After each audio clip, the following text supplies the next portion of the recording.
Hello students, आज की class में हम लोग यूनिट 2 का session 3 basic needs of elderly बुजुर्गों की बुनियादी ज़रूरतें का आंसर क्वेश्चन देखेंगे। पहला क्वेश्चन है, बुजुर्गों की सुरक्षा और सुरक्षा की ज़रूरतों के बारे में बताइए। तो बुजुर्गों की सुरक्षा हम घर पर या अस्पताल में किस तरह करें, है ना, उसके लिए हमें क्या क्या सुरक्षा को ध्यान में रखना है, उसके बारे में इस क्वेश्चन में दिया है। उसका आंसर देखते हैं। आंसर है, बुजुर्गों की सुरक्षा और सुरक्षा की ज़रूरत हमारी सबसे बुनियादी मानवीय ज़रूरतों में से एक है।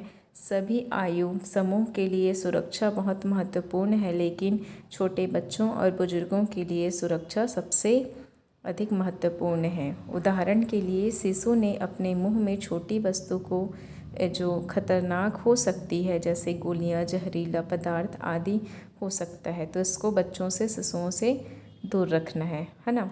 वैसे ही इसी तरह बुजुर्गों में जिनको मानसिक या शारीरिक आँख कान में परेशानी, जैसे दिखाई न देना, सुनने में परेशानी या भ्रम होना, उन्हें दुर्घटनाओं का खतरा अधिक होता है, जैसे फिसलने, गिरने, कटने, चोट लगने आदि का खतरा होता है। इसलिए बुजुर्गों को खतरों से बचाने के लिए उनकी सुरक्षा के लिए सभी रोगियों और रोगी देखभाल क्षेत्रों को सुरक्षित और सभी खतरों से मुक्त होना चाहिए। इसकी जिम्मेदारी स्वास्थ्य देखभाल प्रदाता की होती है। ये हो गया क्वेश्चन नंबर फर्स्ट का आंसर। क्वेश्चन नंबर 2 है। क्वेश्चन 2 क्या बनता है, बुजुर्गों में सोच और सीखने की क्षमता को समझाइए। Explain the ability to think and learn in the elderly, है ना। तो इसका आंसर है, बुजुर्गों की सोच और सीखने की क्षमता प्रभावित करती है कि हम उन्हें और उनके परिवार के सदस्यों को कैसे संवाद, निर्देश और शिक्षा देते हैं, है ना। तो बुजुर्ग की सोच और सीख को प्रभावित करने वाले बिंदुओं के बारे में देख लेते हैं। पहला क्या होता है, लेस लर्निंग एबिलिटी, कम सीखने की क्षमता पहला कारक है। बुजुर्ग व्यक्ति नई चीज़ें सीखने में सक्षम नहीं होते।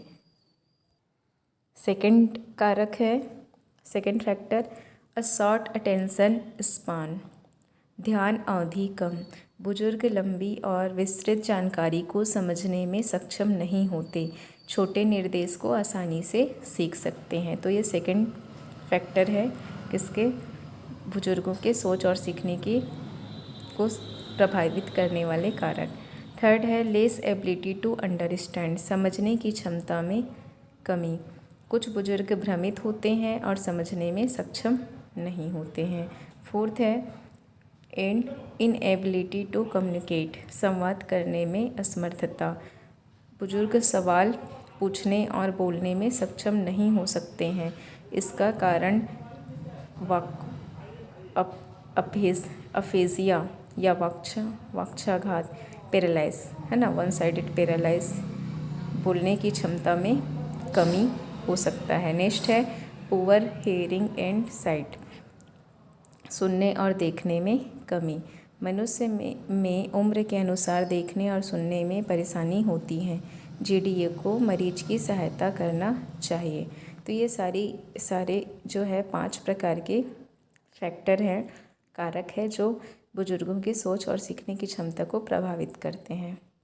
क्वेश्चन आता है सत्र से, एक बुजुर्ग व्यक्ति से संवाद करते समय जीडीए को किन किन बातों, क्या क्या भूमिका होती है ना कम्युनिकेशन में। GDA has a following rules while communicating with a elderly person, क्या क्या भूमिकाएं होती जीडीए की एक बुजुर्ग व्यक्ति से बात करते समय उसका आंसर ये है। देखते हैं पहला क्या है, बुजुर्ग का चश्मा और सुनने में सहायक उपकरण को देने में सहायता करना चाहिए। सेकंड, बुजुर्ग से बात करते समय धीरे धीरे और स्पष्ट रूप से बोलना चाहिए। थर्ड, जानकारी हमेशा सरल होनी चाहिए। फोर्थ, बुजुर्ग समझ सके उन्हीं शब्दों का प्रयोग करना चाहिए। नेक्स्ट है, चित्र और बड़े प्रिंट सामग्री का उपयोग करें। नेक्स्ट है, बुजुर्ग को पढ़ते समय पर्याप्त प्रकाश प्रदान करें। सेवंथ है, रोगी को पर्याप्त समय दे। कुछ रोगियों को दूसरे की तुलना में अधिक समय की आवश्यकता होती है।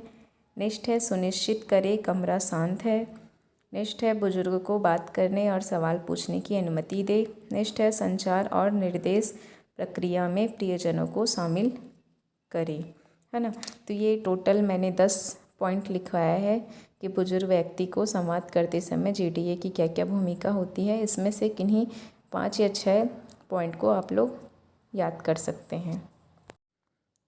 इस सत्र में 4th क्वेश्चन बनता है जो कभी कभार पूछा जाता है ना, उतना इम्पोर्टेंट नहीं है, फिर भी देख लेते हैं। बुजुर्गों के लिए भोजन और तरल पदार्थ की आवश्यकताएं क्या क्या होती है ना। तो जैसे जैसे आंसर है, जैसे जैसे व्यक्ति बूढ़ा हो जाता है, भोजन और पोषण संबंधी ज़रूरतें भी बदलती है। वृद्ध होने पर कैलोरी की आवश्यकता कम हो जाती है। वृद्ध रोगियों को अन्य आयु वर्ग की तरह एक अच्छे आहार की आवश्यकता होती है। भूख और पाचन प्रक्रिया मानव शरीर की उम्र के रूप में धीमी हो जाती है। हमें बुजुर्गों को तरल पदार्थ देना चाहिए और जीडीए को बुजुर्गों को खिलाने के लिए उचित बर्तनों का उपयोग करना चाहिए। ठीक है, इस सत्र में इतना ही 4 क्वेश्चन बनते हैं जो ज़्यादातर पूछा जाता है एग्ज़ाम में। तो नोट्स बना लीजिए और जो भी डाउट होगा कमेंट बॉक्स में लिख दीजिएगा, मैं उसका नेक्स्ट वीडियो में डाउट क्लियर कर दूँगी। Thank you.